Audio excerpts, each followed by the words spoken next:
passo, conquistando seu espaço, ele faz o seu trabalho. Estagiário, caminhando passo a passo, não tem essa de cansaço, é o coringa do baralho. Boa tarde, meu nome é Guita Maria e hoje vou apresentar para vocês o meu estágio de pesquisa na Engenharia de Biosistemas aqui na FCE. Bom, dentro da Engenharia de Biosistemas, que é um curso muito multidisciplinar, eu usei algumas disciplinas chaves para o desenvolvimento desse projeto. Dentre eles, a disciplina de microcontroladores, para a escolha dos componentes, entender as especificações deles, conhecer a programação em torno dos microcontroladores, os circuitos digitais que ajudaram também a entender como arranjar os componentes, fazer os designs e colocar os ajustes também. Os circuitos elétricos foi uma disciplina que me ajudou a entender quando precisava usar capacitores, resistores em paralelo ou em série. O meu ambiente de trabalho foram os laboratórios, né, de circuitos digitais, circuitos elétricos e o Prototilab. Tudo isso para quê? Para o desenvolvimento de um sistema embarcado de comunicação remota. Meu orientador foi o professor Dr. Flávio José de Oliveira Moraes. E nos laboratórios eu pude contar com algumas ferramentas, como os softwares, como o KiCad, que é um software de código aberto para desenvolvimento e desenho de esquemáticos e designs de placas de circuito impresso, assim como também a criação das camadas desses circuitos para posterior impressão.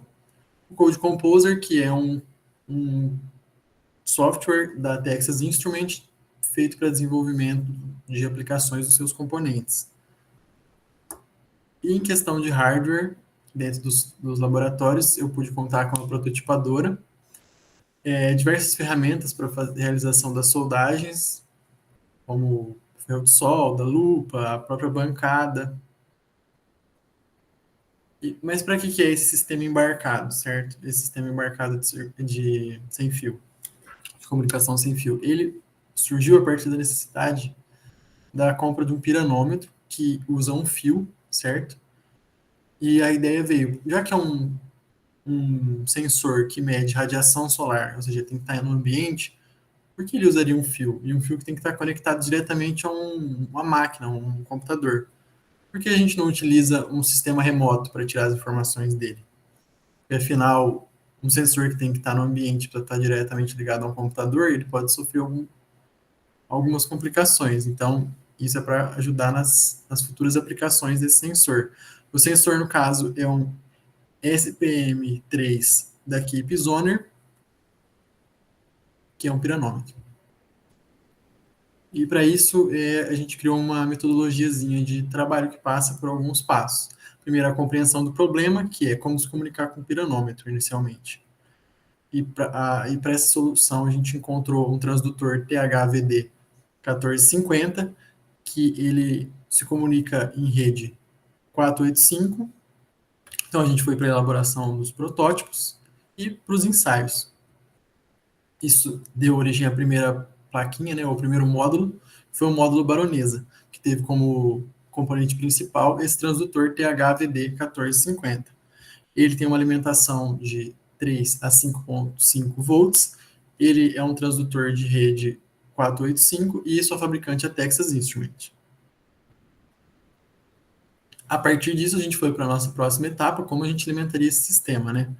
Já que é um sistema sem fio, a gente precisaria de uma alimentação sem fio. A nossa solução foi, então, usar baterias recarregáveis e placas fotovoltaicas para alimentar essas baterias. A gente foi, mais uma vez, para a elaboração dos protótipos e realizamos ensaios de alimentação. O núcleo central desse gerenciamento de carregamento é o chip TP5100, que ele é um gerenciador de carregamento de bateria lítio-íon, que ele tem uma saída fixa de 8,4, que a gente imaginou que fosse o suficiente para alimentar todos os outros componentes. E uma entrada de 12 a 18 volts. Esse segundo módulo é o módulo Marquesa. Aí a gente foi para quais comunicações nós usaríamos no nosso sistema sem fio, certo? Nós tínhamos à nossa disposição componentes que utilizavam rádio, Wi-Fi e Bluetooth. Nós voltamos para a elaboração dos protótipos, né, para colocar os esquemáticos de cada um desses componentes, e aí a gente colocou para cada um deles, né, uma função específica. O SP32 VRUM, ele pode ser utilizado tanto para Wi-Fi quanto para Bluetooth, ele tem protocolos de comunicação WART, SPI, I2C, TWAN, etc. Esse TWAN, ele é um similar ao CAN, que ele é utilizado para máquinas agrícolas. A tensão de operação dele vai de 3 a 3,6 volts, uma frequência de 80 a 240 MHz. Ele tem uma temperatura de operação de menos 40 até 80 graus Celsius e uma corrente de operação de 80 mA. E aqui a gente vai usar ele só para o Wi-Fi, apesar dele também usar o Bluetooth. Para o Bluetooth, a gente vai utilizar o JDY31, que ele usa o protocolo WART. A tensão de alimentação dele é de 1,8 a 3,6 volts, uma frequência de operação de 2,4 GHz. A sua temperatura de operação também é de menos 40 a 80 graus Celsius. A corrente de operação é de 7,3 mA. Já para o rádio, a gente conta com o protocolo LoRa. E aí a gente usou o chip E32, que aqui no Brasil, a faixa de operação dele é de 433 MHz, que é a faixa de frequência de rádio aqui no Brasil. A tensão de operação vai de 2,3 a 5 volts, a corrente de operação vai de 14 a 110 mA, e a temperatura de operação vai também de menos 40, mas até 85 graus Celsius. E aí a gente partiu para os ensaios de conexão sem fio, né? A gente testou os Wi-Fi, os Bluetooths, para ver se estava tudo funcionando. Aqui todos os componentes já juntos. E para o nosso próximo módulo, que é o nosso módulo final. Nele a gente colocou a comunicação com o piranômetro, certo? Que é através do transdutor que fala em rede 458. 485, desculpa, tá errado aqui. A alimentação do sistema pelo chip de carregamento bateria lítio-íon, os chips de Wi-Fi, Bluetooth e o rádio, que é o LoRa, e para coordenar tudo isso, o microcontrolador.